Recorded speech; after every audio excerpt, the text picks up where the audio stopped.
Nagprotesta at naglabas ng sama ng loob ang mga miyembro ng Socorro Bayanihan Services Incorporated matapos makatanggap ito ng abiso patungkol sa isasagawang investigasyon ng Senado kaugnay sa ilang reklamo laban sa grupo, kabilang na ang rape at puwersahang pagpapakasal sa mga menor de edad. Nais pa ng grupong ito na ang mga senador ng dumayo at magpunta sa bundok sa kanilang community para makita ang totoo nilang sitwasyon dito at mapakinggan ang kanilang panig. Nakipagpulong ang Surigao del Norte Police Director kay Jerens Kilario alias Senior Aguila na pinuno ng Socorro Bayanihan Services Incorporated. Hinatid kasi ng PNP ang mga notice na kung saan pinapatawag sa Senado ang 4 na mga opisyal ng grupo, 10 miyembro na dating mga pulis at 4 na iba pang mga miyembro. Ito'y kaugnay sa mga reklamong rape, sapilitang pagpapatrabaho at puwersahang pagpapakasal sa mga menor de edad. Pero pagkaraan lang ng ilang minuto ay nagprotesta ang mga miyembro kung bakit hindi raw sila pinapakinggan. Ang ibang miyembro ay nag-iyakan na. Naging emosyonal na din si Senyor Aguila at naiyak sa gitna ng kanilang panawagan at halos may matay na.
Ganyan, maawa naman kayo mga media, maawa naman kayo nasa gobyerno, yung nasa puder, yung nasa responsabling magbigay ng investigasyon dito, sana bigyan mo na naman ng tama. Papakinamahan kasi naawa kami sa aming mga tao. Paano na kami ngayon? Mga wala kaming leader. Siya po ang binigay, siya po ang inibilin ng aming maraming leader upang ito'y magpatuloy ng napakatagal na, for almost century na, ang pagdadala o pagbahagi ng organisasyon na ito at puro kabaitan, puro pananampalataya sa Diyos ang tinuro nila sa amin. Pero bakit ngayon? Bigla na lang ganito? Hindi sapat sa amin to, hindi kami na si senior, ang aming mga leader. Paano na kami ngayon? Ang mga bata, marami. Almost 4,000 people in this organization. Ano na ang mangyari? Ano na ang magagawa? May pakialam ba ang lungsod? Kaya ba nilang buhayin kami lahat? Kaya ba nilang sutirin? May kahit isang piso ng kailangan administrasyon, wala kang ibinigay dito. Wala sila. Walang tulong. So kayo, pag wala na si Senyor, siya lang ang nagtingin sa lahat na kami dito para mabuhay ng tahimik, para mabuhay ng maluwag, mabuhay ng ganito simple, malalim. Wala sa gobyerno. Wala. Paano na? Pag mawala si Senyor, ano ngayon? Ha? Kahit Ano? kailan, wala kami record, criminal record. Wala. Kahit kailan sa lungsod, wala. Pero bakit nagkaganito? Bakit tinig lang ng mga tao? Ilan lang sila? Ilan lang ang witness doon? namin. Pero bakit hindi kami pinakinggan? Bakit pinatinggan lang nila?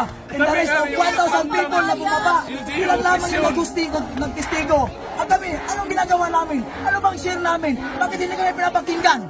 Oh, instead na ang mga tao dito na mamuhay ay hindi kayang magbago na sarili. Kaya sila lumabas.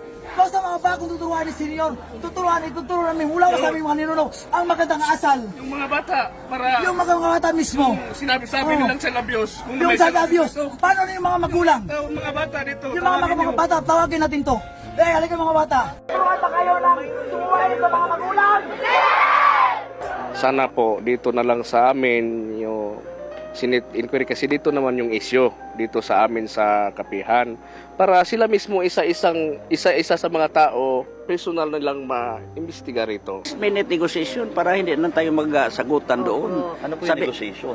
Ang negotiation na sinasabi ko na negotiation na mag-peace kami because kabilang-kabila mayroong mga kaso. Nung bumisita naman sa sityo kapihan ng mga taga-media mula sa TV Patrol, GMA News, News 5 at KMJS, ganito naman sila winelcome ng Socorro Bayanihan Services Incorporated ni Senyor Aguila.